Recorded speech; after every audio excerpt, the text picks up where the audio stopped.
చీనికాయ రైతు పరిస్థితి. ఈ రోజు చీనికాయ రేట్ అమ్ముడుపోయేది ఎంత అంటే 6,000 నుంచి 12,000 రూపాయలకు అమ్ముతుంది. ఈ రేటు ఇదే మన ఆయాంలో ఎంత పోయింది?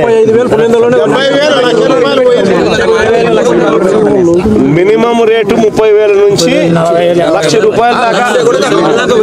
మినిమం రేటు 30,000 నుంచి 1,00,000 రూపాయలకు అమ్మినది వైఎస్ఆర్సీపీ రెజీమ్ లో అయితే ఇప్పుడు 6,000 నుంచి 12,000 కూడా కొనే నాతులు లేడు. మన దీంట్లో కూడా మళ్ళా సూట్ అని మళ్ళీ సూట్ అని మళ్ళీ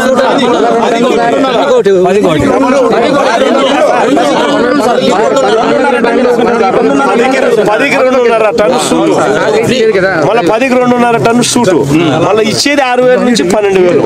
ఆ ఇచ్చే 6,000 నుంచి 12,000 మళ్ళీ 10కి 2.5 టన్ను సూటు అంటే కమిషన్. అదే వైఎస్ఆర్సీపీ హయాంలో మినిమం 30,000 నుంచి 1,00,000 రూపాయల దాకా అమ్ముడుపోయిన పరిస్థితి బత్తాయి. ఇది చీనికాయ. దీని పరిస్థితి చూస్తే వైఎస్ఆర్సీపీ హయాంలో మినిమం దీనికి సంబంధించినంత వరకు 4,000 నుంచి 4,000 నుంచి 12,000 క్వింటాలకు అమ్ముడుపోతే 4,000 నుంచి 12,000 రూపాయల క్వింటాలకు అమ్ముడుపోతే ఈ రోజు పరిస్థితి రైతుకు క్వింటాల్కు ఎంత అమ్ముతారు? గ్రేడ్ బాగుంటే 600 నుంచి 800 అంట. గ్రేడ్ బాగలేకపోతే యావరేజ్ కి 300 నుంచి స్టార్ట్ అవుతా ఉందంట. అంటే యావరేజ్ 400 రూపాయలు 500 రూపాయలు కూడా గిట్టుబాటు రావడం లేదు రైతుకి. ఇది ఈ రోజు రైతు పరిస్థితి. దీనికి కూలి ఖర్చులు రావాలని కూలి ఖర్చులు కూడా రాని పరిస్థితిలో ఈ రోజు రైతు వ్యవసాయం చేస్తా ఉన్నాడు.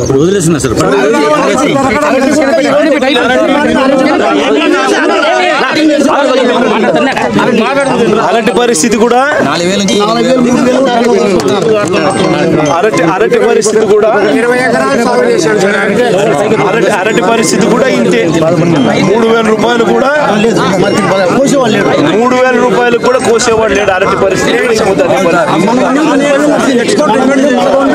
ఇదే వైఎస్ఆర్సీపీ హయాంలో ఇదే అరటికి కూడా 30,000 రూపాయలు 25,000 నుంచి 30,000 పలికిన పరిస్థితి నుంచి ఈ రోజు అరటి పరిస్థితి కూడా 3,000 రూపాయలు 4,000 రూపాయలు కూడా అడగని పరిస్థితి. 3,000-4,000 రూపాయలు కూడా కటింగ్ చేసే పరిస్థితిలో లేరు. అదే 25,000 నుంచి 30,000 రూపాయలు అరటి వైఎస్ఆర్సీపీ హయాంలో అమ్ముతుంది. మన హయాంలో యూరియా సొసైటీలకు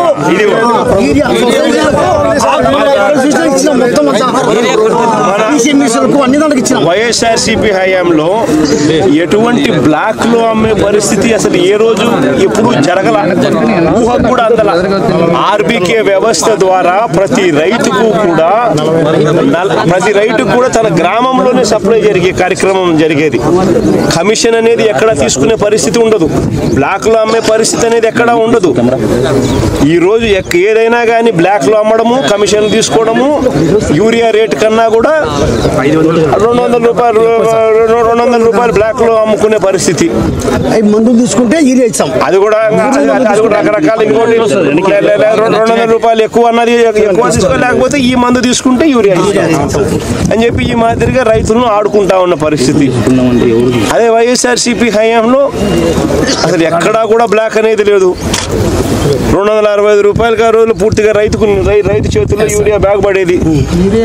ఊరికాడనే రైతు చేతుల్లో ఆర్బీకే వ్యవస్థ ద్వారా రైతు దగ్గరనే ఊరి దగ్గరనే అమ్ముడుపోయేది, రైతులకు ఇచ్చేవాళ్ళు. సొసైటీలు, ఆర్బీకేలు ఇవన్నీ కూడా రైతులకు అందుబాటులో ఉండే కార్యక్రమం. ఈరోజు సొసైటీలు లేవు, ఆర్బీకేలు లేవు. వీళ్ళ ద్వారా సప్లై చేస్తే గవర్నమెంట్ లో ఉన్న పెద్దలకు కమిషన్లు రావు అని చెప్పి బ్లాక్ మార్కెట్ దగ్గరుండి వీళ్ళే ఎంకరేజ్ చేస్తా ఉన్నారు. వీళ్ళే దళారీ వ్యవస్థను ప్రోత్సహిస్తా ఉన్నారు. వాళ్ళ దగ్గర నుంచి వీళ్ళే కమిషన్లు తీసుకుంటా ఉన్నారు.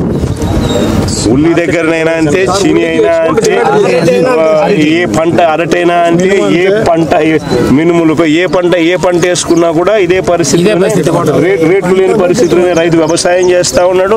రైతుకు పెట్టుబడి సహాయం చూస్తామా అని అంటే ఈయన అన్నదాత సుఖీభవ 20,000 40,000 ఇస్తానని చెప్పినాడు. ఇంతవరకు ఇచ్చింది 5,000.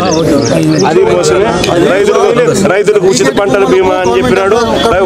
ఉచిత పంటల బీమా రైతులకు ఇంతకు ముందు ప్రభుత్వంలో వైఎస్ఆర్సీపీ ప్రభుత్వంలో అందుతా ఉన్న ఉచిత పంటల బీమా బీమా పూర్తిగా ఎగరగొట్టేసినాడు. లేదు సార్ ఆనియన్ ఎక్స్పోర్ట్ అడగండి సార్. ఎట్టి పరిస్థితిలోనూ రైతుల దగ్గర నుంచి కనీసం అంటే రైతులకు 2,500 రూపాయలు కనీసం అంటే ఇచ్చి రైతుల దగ్గర నుంచి కొనుగోలు చేసే కార్యక్రమం జరగాలి. జరిగిన తర్వాత ప్రభుత్వమే దీనికి బయట రాష్ట్రాలకు కానీ లేకపోతే రైతు బజార్లలో కానీ ఇంకో చోట కానీ పెట్టి అమ్ముకునే కార్యక్రమం చేయాలా. అంతే తప్ప నుంచి అసలు రైతుని గాలికి వదిలేసే కార్యక్రమం చేసేసి బయట పక్కన హెరిటేజ్ షాప్ లో ఎంత అమ్ముతున్నారు? ఇదే ఉల్లి 20-25 అమ్ముతున్నారు. ఇదే హెరిటేజ్ లో ఎంత అమ్ముతున్నారు? ఇదే హెరిటేజ్ లో వీళ్ళు అమ్మేది ఎంత రేట్ అమ్ముతారు? కేజీ 35 రూపాయలకు అమ్ముతారు. రైతుకి ఇచ్చేదేమో 6 రూపాయలు, 8 రూపాయలు. హెరిటేజ్ లో ఏమో 35 రూపాయలకు అమ్ముతున్నారు. మరి ఎందుకు ఇదే రైతుకు 25 రూపాయలన్నా కనీసం ఇచ్చి కూడా 35 రూపాయలకు అమ్ముకోవచ్చు కదా, ఒక రవ్వ లాభాలు తగ్గించుకొని.